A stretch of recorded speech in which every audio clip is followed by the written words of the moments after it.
So, hello guys, what's up? It's me again, Alicia nyo, at nagbabalik ulit para sa ating panibagong video. So, mga minamahal, kilala nyo tong ano na to, no? Itong pulis na to, yan yung nag-viral. Bakit siya nag-viral? Okay, sa kaalaman ng lahat, nag-viral siya kasi ito yung pulis na nag-resign. Diba? Uniform personnel. Nag-resign siya because of Duterte. Kasi kinakahiya niya daw na magsuot ng uniforme, tapos hinuhuli daw itong si Digong. Kumbaga sa madaling sabi, parang hindi niya nagustuhan yung sistema sa paghuli kay Duterte. Kaya siya nag-resign. Ito nga yung post niya, mga minamahal, oh. Yan, oh. Basahin natin yung post niya. Basahin ko na lang sa inyo. Sabi niya dito, "Today, I stand before you as a proud individual. I recall a time when I was proud to wear the badge and uniform, especially during the term of former President Rodrigo Duterte. However, I am now ashamed to have worn that uniform, knowing that the institution has deviated from its true purpose." Ay, eto. Sabi niya pa, "The PNP, which once a symbol of pride and service, has become the tool for politics and personal gain." Oh, 'di ba? Sabi niya yung PNP daw, dapat ito daw yung simbolo ng ng serbisyo at ng pride ng bansa, pero parang nagiging way ito, 'di ba, sa mga personal na na pang-aatake, 'di ba, personal na interest. It's disheartening to see how the men and women in a uniform are being used to serve interests that are not aligned with the welfare of the Filipino people.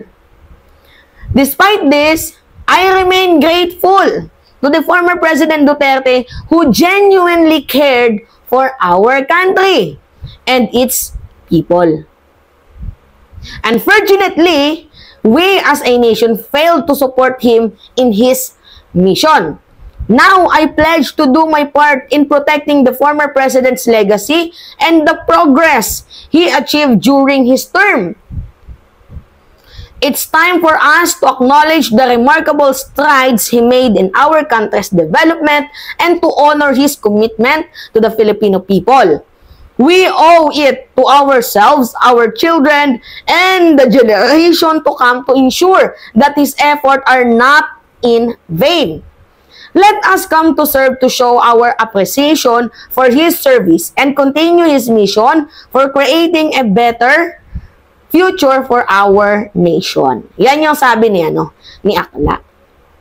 Pero na-i-reveal siya ng kanyang ex. Eto na, sumingit na si ex, mga minamahal. Ang sabi ni ex, "Tang-ina mo ka. Matagal ka nang resign, wag mong pinaglololoko yung sambayan ng Pilipino. Matagal na palang resign to, mga minamahal, at meron kang anak. Bakit hindi ka nagsusustento?" O, ito yung post ng kanyang ex, mga minamahal, si Nico Kim. Yan. Ibinalandra yung pagmumukha nitong hayop na to. Sabi niya, "Hypocrisy at its finest. You resigned months ago, not today. Not just because of the Duterte issue. Don't act like a martyr now.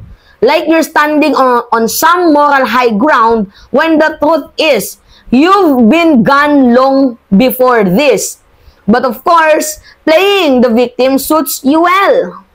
And now you dare say, we owe it to ourselves, to our children?" Yan. What a joke. The same person who preaches about responsibility but to scoff at the idea of supporting our own child with special needs. Eto na, ni-reveal, mga minamahal. "What was you said again? Dako man tuki, kay nagadidi man sa imo. As if 2,000 was some grand sacrifices on your part while I was silently shouldering 10,000 to 15,000 monthly for therapies?" Kasi, mga minamahal, yung anak nila is special. You knew. But you still let me carry it alone. So no. Thank you. Keep your crumbs. And now, you strut around as a self-proclaimed woke advocate, speaking out about injustice? Ha ha ha, what a sick joke. Injustice like a lesser earner? As if that justified everything. As if that made it fair. That justice to you, ha? Keep telling yourself maybe one day you'll believe your own lies. Giatay. Yan yung sabi ng kanyang ex, mga minamahal. Karuyag signon, singa Boylet, nga siya nag-resign tungod san kasuporta niya sa mga Duterte. Ay, pasensya na ha, kasi Bisaya din si Mima.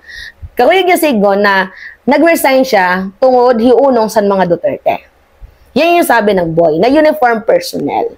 But again, his ex, diba, spoke up. Sabi, hindi ka naman talaga nag-resign because of the Duterte. Nag-resign ka kasi, sabi mo, dito'y giatay ang sweldo ng mga pulis. Diba? Yan yung sabi niya. At nag-resign ka months ago. Hindi ngayon lang. So, wag kang papansin. Yan yung sabi ng kanyang ex. Ang lakas mong magsigaw ng we owe it ourselves to our children, pero yung sarili mong responsibilidad, hindi mo man lang kayang gawin ng maayos, gampanan ng maayos. Diba? Yan yung sabi, mga minamahal, ni Nico Kim. Diba? Kaya ang daming mga ngayon cloud chaser lang, for the clout. Ito, lalaking to, halata namang for the clout lang yung mukha, matagal na tong nag-resign. Feeling political advocate, gago. Matagal na palang nag-resign itong si CM Nimes na to, na hinahangaan ng napakadaming Pilipino, kuno, mga DDS. The audacity. 'Di ba? Ang lakas ng boses mo magsalita ka ng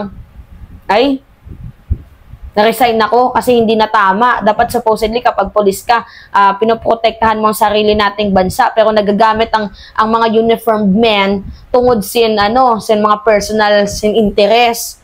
Ganyan. Pero na-reveal yung truth. Tangina mo, magsustento ka sa anak mo, hayop ka. Alam mo yung galit na galit ako sa mga lalaking hindi nagsusustento sa kanilang mga anak eh. 'Di ba? Tiniripan nyo yan, pinagtrabahuan nyo yan, ginawa nyo yan, tapos di ka magsusustento, upal ka ba, boss? 'Di ba? Naturingan ka pamandeng uniformed men, police personnel, naturingan ka. Pero wala kang yagballs para panindigan yang binuo mo, yang similya mo. 'Di ba? Ang dami talagang kupal ng mga lalaki ngayon sa mundo, mga minamahal. Totoo 'yan. Sobrang dami. Like, ang iba piling binata, ang iba parang kala mo, 'di ba, walang kasalanang ginawa. Ang daming ganyan, sa totoo lang, mga minamahal. Pero hindi natin isa-isahin kasi kilala nyo kung sino yung mga yan. Personal experience niyo, may mga kilala kayong ganyan, mga friends. 'Di ba? Hindi talaga mawawala. Tapos ngayon bigla ang magiging political advocate. 'Di ba, gago? Nakakainis yung ganitong yung nagpapasikat. O ngayon, na-reveal ka. 'Di ba? 2K pampansustento mo sa anak mo. Therapist, school, di ba naman tarantado? Di ba bobo? Alright, mga minamahal, yun po. Nakakaloka. What a shame. Di ba? Pinahiya mo yung sarili mo. Alright, mga minamahal, it's me again, Alicia nyo, at nagbabalik ulit para sa ating panibagong video.